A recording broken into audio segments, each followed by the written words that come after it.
Howdy. I'm going to show you how you can turn your sunflower land farming empire from this into this. I'm Adam and I'm the creator of this game. Today I'm going to show you a bunch of tips and tricks to maximize your farming potential, rapidly advance in the game and craft rare NFTs. Before diving in, if you haven't already created an account, make sure you check out the description below. We often give out free NFTs to help beginners get started, so make sure you like and subscribe to this channel so you don't miss out. When you start Sunflower Land, you are given a small plot of land that you must cultivate. This game is all about growing and building a beautiful island. Each time you expand your land, you discover new plots, trees, and resources which help accelerate your growth. The faster you can grow your island, the more resources and tokens that you can earn. So with this in mind, let's get started gathering the resources on the land. So I'm gonna head over to the blacksmith now and craft a few axes. Once these axes are selected, I'm gonna go around and chop down the trees on the island. At the early stages of the game, you hit a real problem. You quickly run out of SFL. SFL is the in-game currency which is used to buy tools and other items. So how do we make SFL? The easiest way to generate SFL in the beginning is by planting and selling crops. So click on Betty and open up the market. Here you'll see a range of different seeds. Based on your bumpkin's level, you'll be able to buy more advanced seeds, which take longer to plant and harvest, but give you much more SFL. Once you have planted and harvested these, you can come back to the market and sell them for some juicy SFL.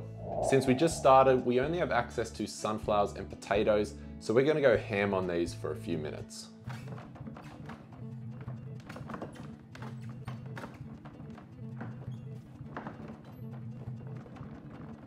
Awesome, we've just gathered enough SFL and we've got some resources to expand. This brings us to cooking.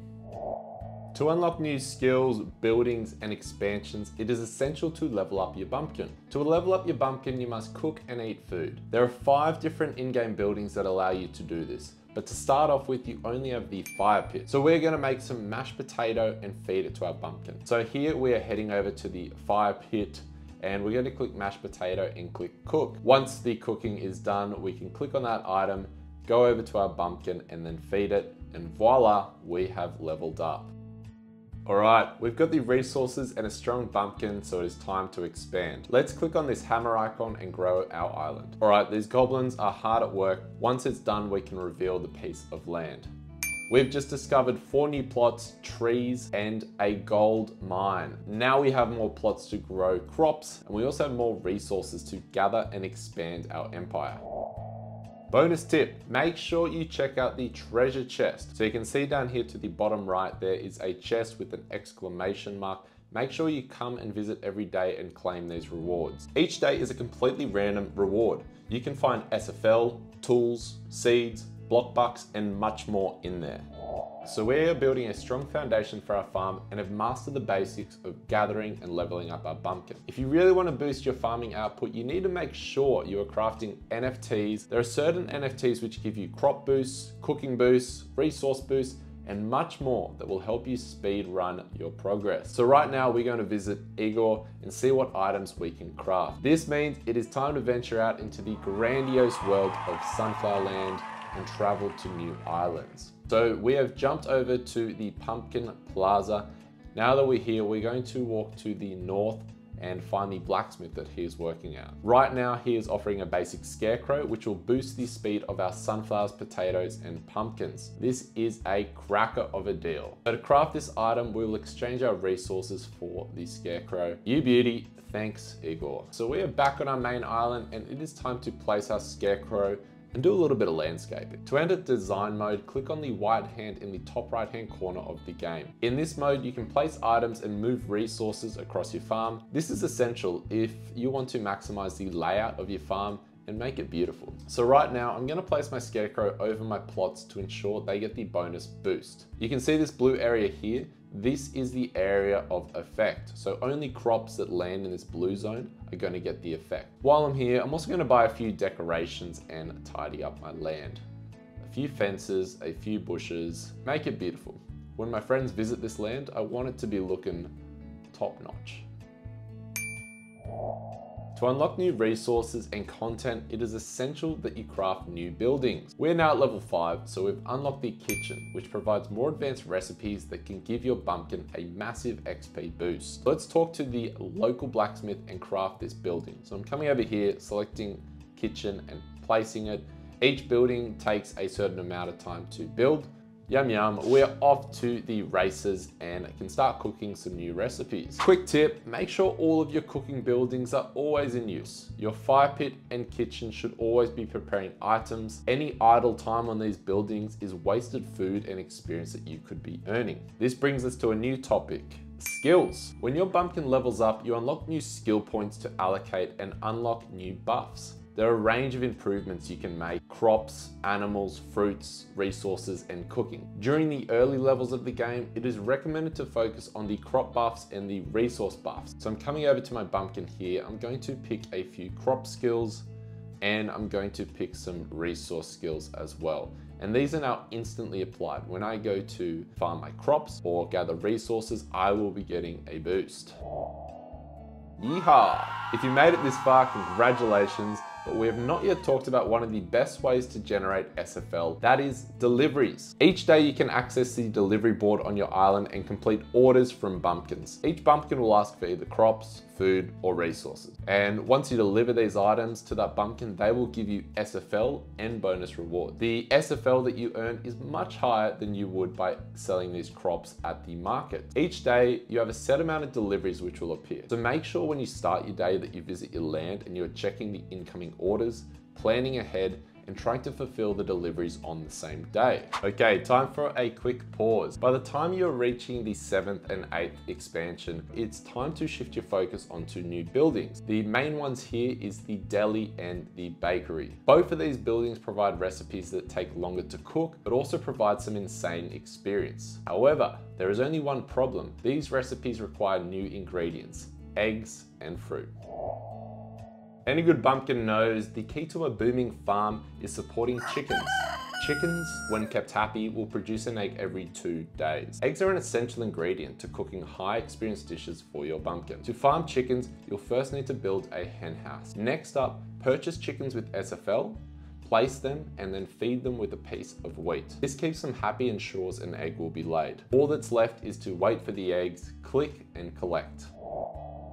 At the later expansions, you'll notice a new resource appear. That is the fruit patch. This is a special piece of dirt which allows the player to grow apples, oranges, blueberries, and other fruit. Unlike crops, fruit is much more expensive and takes longer to grow. However, the rewards are much more lucrative. When you plant a fruit seed, you are able to collect the fruit multiple times before it dies and needs to be planted again. Fruit is amazing in deli recipes, and it can also be used at the smoothie shack. Don't forget to collect your mushrooms. These appear once every day, can be collected for free, and are used in recipes such as mushroom soup. They will spawn in random locations, so make sure you're always searching your farm each day so you don't miss out. Our farm is coming along fantastic at the moment. We have lots of crops, resources, buildings, and experience for our bumpkin. As you know right now, it is all about managing and planning ahead with these resources. If you focus on one area of the game, such as crops, other areas of your farm are just going to slow down. Next up, I'm going to show you some tips and tricks that will help take your farm to the next level and give you a competitive advantage over other players. Once your bumpkin reaches level 10, you'll be able to travel to Treasure Island. Here you can use your wood and stone to craft sand shovels. Each sand shovel can be used to dig a plot in the sand. Although Treasure Island is mainly used to find decorations, resources, and quest items, you can also find hidden food. This includes the pirate cake, which gives your bumpkin 3000 XP. So if you have a stockpile of wood and stone, it is a smart move to convert this into sand shovels and dig for food. This will help you radically gain experience for your bumpkin and power through some of the harder levels.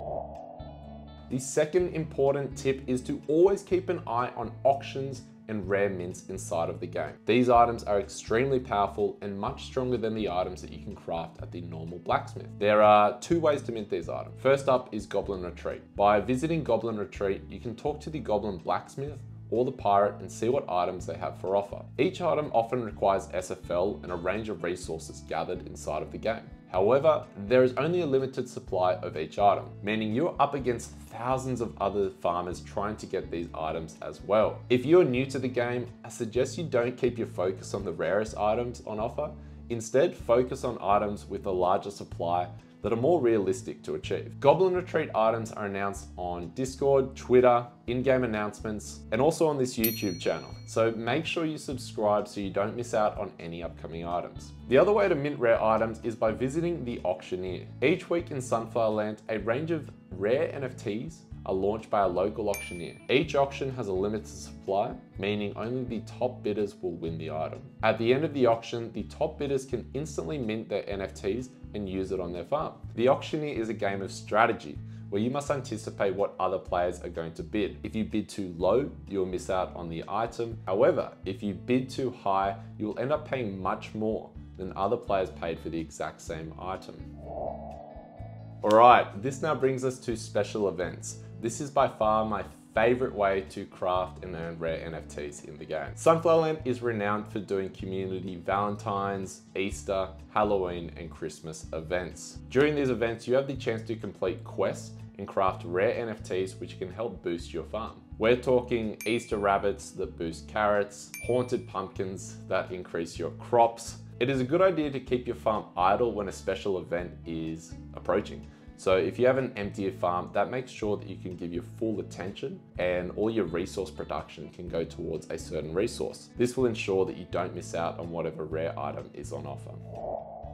The last essential feature for crafting and earning rare NFTs in Sunflower Land is seasons. Every 3 months at Sunflower Land, we launch a new season, which introduces new game mechanics, crops, mutant chickens, treasures, and of course, rare NFTs. During each season, a new resource called a seasonal ticket is introduced to the game. This is a special item that will enable you to craft rare NFTs, win auctions, craft wearables, and much more. Some seasonal items are unlimited, meaning you can craft them through any time throughout the season. However, there are also lots of seasonal items which do have a set supply. This means you are competing against other players to try and get as many tickets as possible. This is a competition.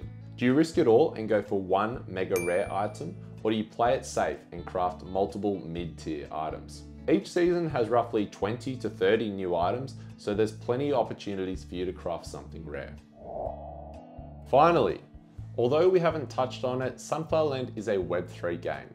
We utilize blockchain technology, which means the NFTs and items you earn in-game can be stored in your Web3 wallet and freely traded with other players. We don't have any in-game marketplaces for these sales, but there are hundreds of secondary markets where you can purchase these items from other players. These marketplaces support buying and selling rare collectibles, wearables, the SFL token, and also the in-game resources. The most common marketplace is OpenSea. As always, please make sure you do your own research before buying any cryptocurrency or NFTs. So if you missed out on a rare NFT or are looking to boost your farm, you should keep a close eye on what other players are trading. You never know, you might come across a deal which would radically change your farm. Once you have traded an item, you can deposit it onto your island by clicking in the top right-hand corner and clicking which items you want to import. In this case here, I just got a golden cockerel and I'm going to deposit it onto my game. This is an amazing NFT because it allows me to feed my chickens without any wheat. If you look across these marketplaces,